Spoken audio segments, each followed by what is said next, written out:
Yo, what's good YouTube? It's boardzy, and this is going to be my long-awaited coverage of the Finalmouse ULX X Cheetah and Tiger sizes, pretty much just covering the small and the large, as, I've covered the medium before, and basically just giving an update on my units, saying where I think Finalmouse kind of stands in the current mouse market, especially since they have the tariff drop coming up in a few days, which is going to be limited with all of the sizes.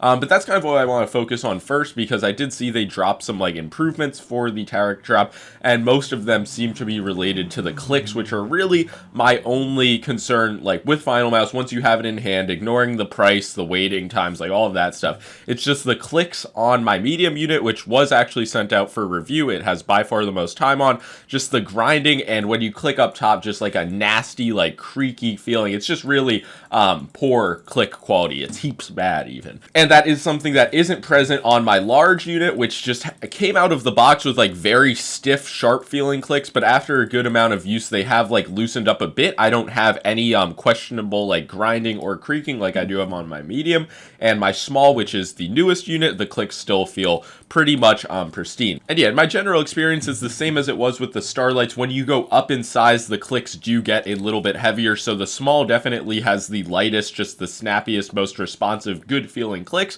but just based on my experience with the ULX, it's kind of a matter of if, not when, they will go bad, at least on these early units. But apparently going forward, the clicks have been completely redesigned. They're switching to Wano blue shell pink dots, but that's not really about the small and large. So simply put, if you've been watching my channel for a while, you know that the Finalmouse Ultralight 2, the Starlight Small, this is my favorite size. So the ULX Small, it really does deliver. Obviously, the WO Mouse Beast X Mini is going to be a mouse that compares very well, and it's just simply a little bit thinner, a little bit smaller all around.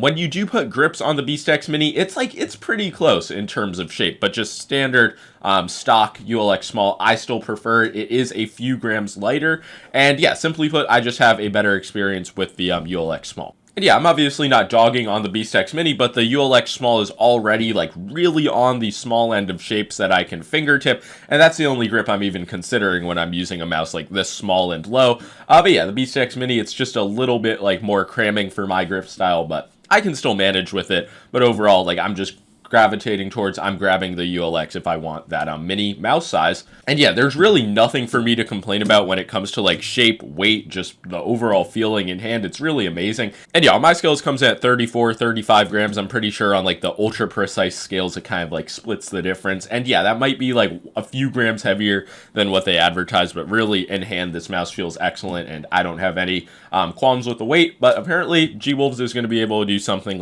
7 grams lighter, so we will see what that's even though that mouse looks like a fucking strawberry. But yeah, when it comes to small versus medium size ULX, I do think the medium is a much more versatile shape. I think some people are going to be able to pull off a claw grip on this. Let's say you just have medium normal sized hands where you wouldn't be able to on the small, but I do think the small is really just the ultimate fingertip shape. Let's say, the medium works perfectly fine for fingertip as well. I can fingertip it. It doesn't feel too wide or anything. But yeah, the small, it's just smaller, lighter, technically better for fingertip maybe. Depending on, of course, if you ascribe to Rocket Jump Ninja's mouse theories. But now, when we get to the large size, this would probably be my least used, the one that I'm just not going to really gravitate towards, because it's not quite an Air 58 in terms of size, the OG Finalmouse large shape, but definitely compared to the medium, it is just hefty feeling in hand. It really does, engulf parts of your hand, especially, the meaty part of your thumb and the reverse part. And yeah, I do think the way that this mouse is just, a larger version of the same shape, and the way it curves outwards, it just really catches the meaty part of your palm, and the same thing on the right side of your hand.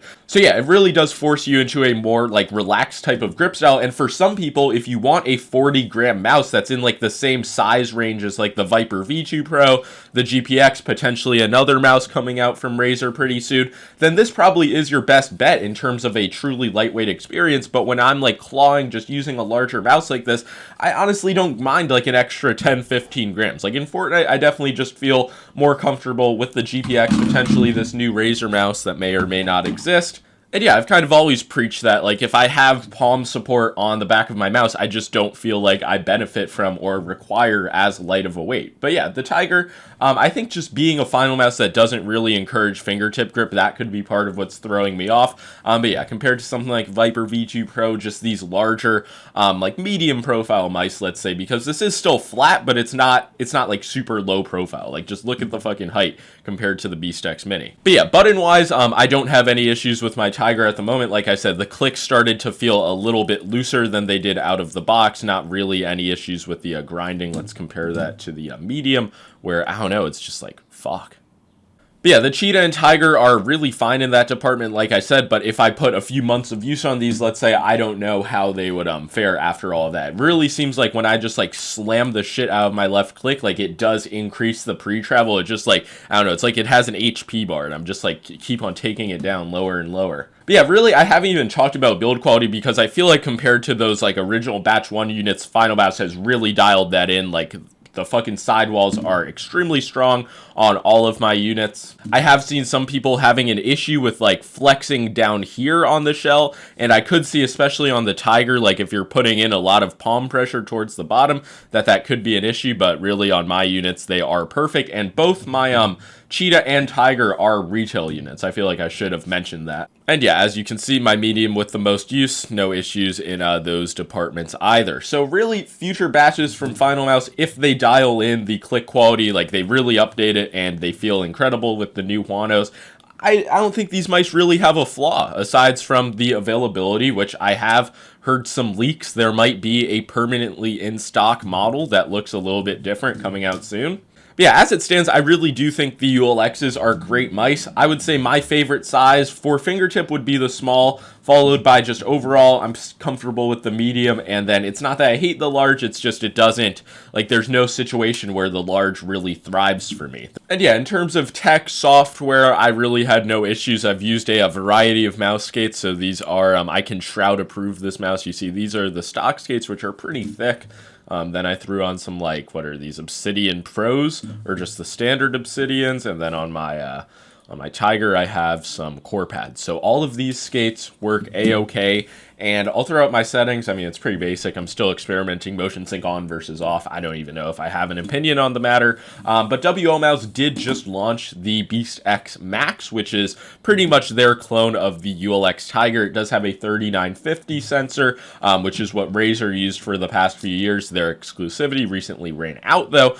So yeah, there is that option. It is going to be cheaper than the ULX Large, but there's, I don't even know, they said like a month or two maybe for shipping time, and who knows when the Finalmouse ULXs are going to ship from the Tarek drop. So yeah, all in all, I'm still a big fan of the ULX. I think that they're some of the best lightweight mice on the market. By no means are they like, you don't have to spend $190 and get it, but if you do, if the quality's solid on these new batches, I don't think it's a bad pickup. Stuff like the coating, I feel like I've just gotten adjusted to. They say they have a new coating coming out. This one definitely feels drier on the small than the original medium did. So yeah, I haven't had those new units in hand. I can't attest, like, vouch to the improvements, but I will be trying them out. And overall, between the Cheetah and the Tiger, I preferred the Cheetah. Let me know what you guys think in the comments below, but that's going to be all. Peace out, Finalmouse.